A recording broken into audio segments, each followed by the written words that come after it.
السلام علیکم، میں ہوں عدنان عادل اور آپ سن رہے ہیں میرا یوٹیوب چینل عدنان عادل جرنلسٹ۔ اگر آپ کو میری رپورٹ پسند آئے تو میرے چینل کو سبسکرائب کیجیے گا۔ آج ہم بات کریں گے امریکہ کی روس کے خلاف غیر اعلانیہ جنگ کے معاملے پر۔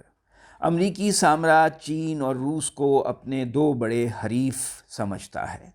انکل سیم کی پالیسی ہے کہ وہ اپنے دشمن ملک کو چاروں طرف سے محصور کرتا ہے، اس کے ہمسائے میں واقع ممالک کو اپنا اتحادی بنا لیتا ہے اور وہاں اپنے فوجی اڈے قائم کرتا ہے تاکہ دشمن کو ہلنے کا موقع نہ دے۔ روس کے جنوب میں بحیرہ اسود یعنی بلیک سی ہے، اس کے پار واقع ترکی امریکہ کا خاص اتحادی ملک ہے۔ روس کے جنوب مغرب میں یوکرین امریکہ کا بغل بچہ ہے، اسی طرح یورپ کے دیگر ممالک بھی امریکہ کے ساتھ ہیں۔ اب امریکہ روس کو اس کے شمال مغرب سے گھیرنے کی تیاری کر رہا ہے۔ روس کے شمال مغرب میں واقع دو ہمسایہ ملک فن لینڈ اور سویڈن نیٹو کے اتحاد میں شامل ہونے جا رہے ہیں۔ نیٹو امریکہ کی سربراہی میں قائم ایک فوجی اتحاد ہے۔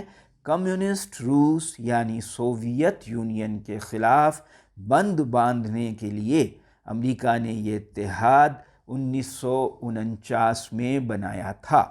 سوویت یونین تو ٹوٹ گیا، کئی ملکوں میں تقسیم ہو گیا، لیکن امریکہ نے اس فوجی محاذ کو قائم رکھا۔ نیٹو اتحاد بحر اوقیانوس میں امریکہ کی چودراہٹ اور برتری قائم رکھتا ہے۔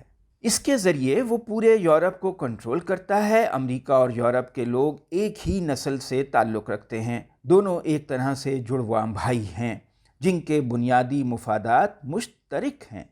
دوسری طرف چین اور روس نے طویل مدتی اتحاد بنایا ہے تاکہ امریکہ کی بالادستی کو چیلنج کیا جائے۔ روس اور چین کا اتحاد امریکہ کے لیے سوہان روح بن گیا ہے۔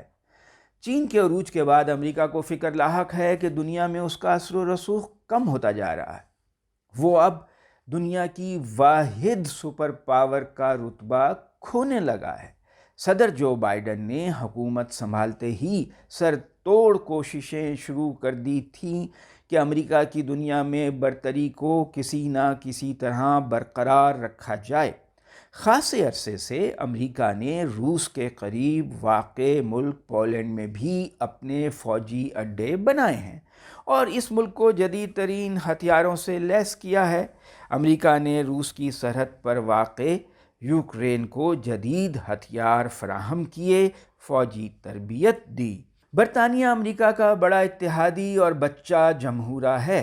برطانیہ نے بھی یوکرین کو بڑی مقدار میں جدید اسلحہ فراہم کیا۔ یوکرین کو نیٹو میں شامل کرنے کی کوششیں کی جا رہی تھیں۔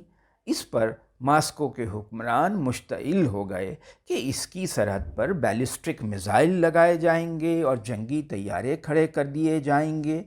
ان سے روس کی سلامتی کو شدید خطرات لاحق ہو جائیں گے۔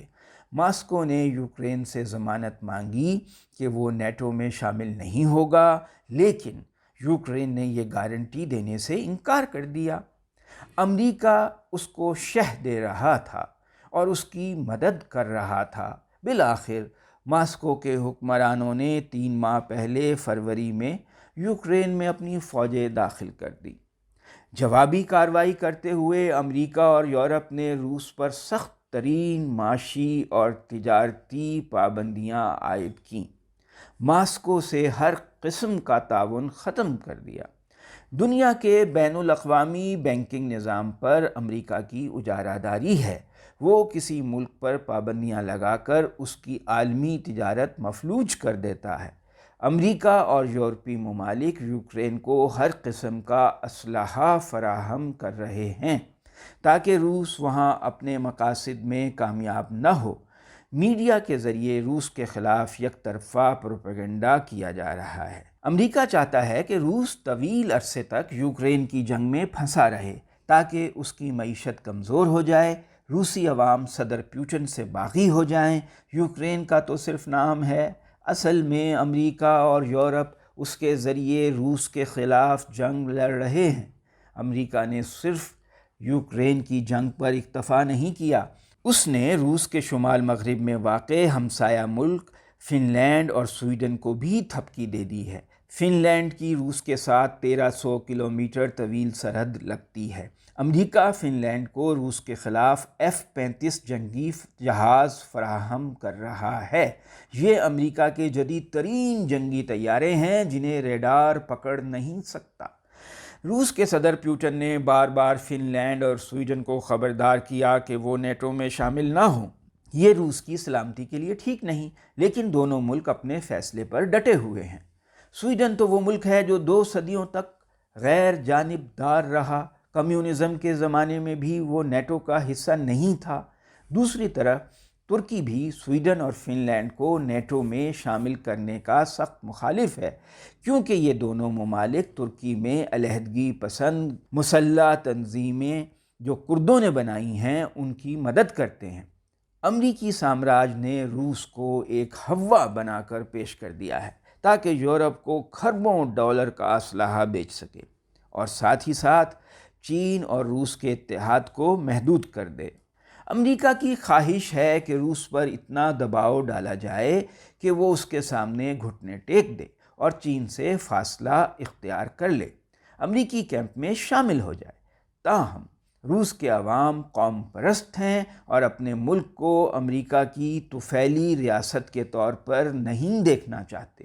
دنیا ایک نئی سرد جنگ کے دور میں داخل ہو گئی ہے۔ تو جناب، اگر آپ کو میری رپورٹ پسند آئی ہو تو میرے چینل کو سبسکرائب ضرور کیجیے گا۔ شکریہ۔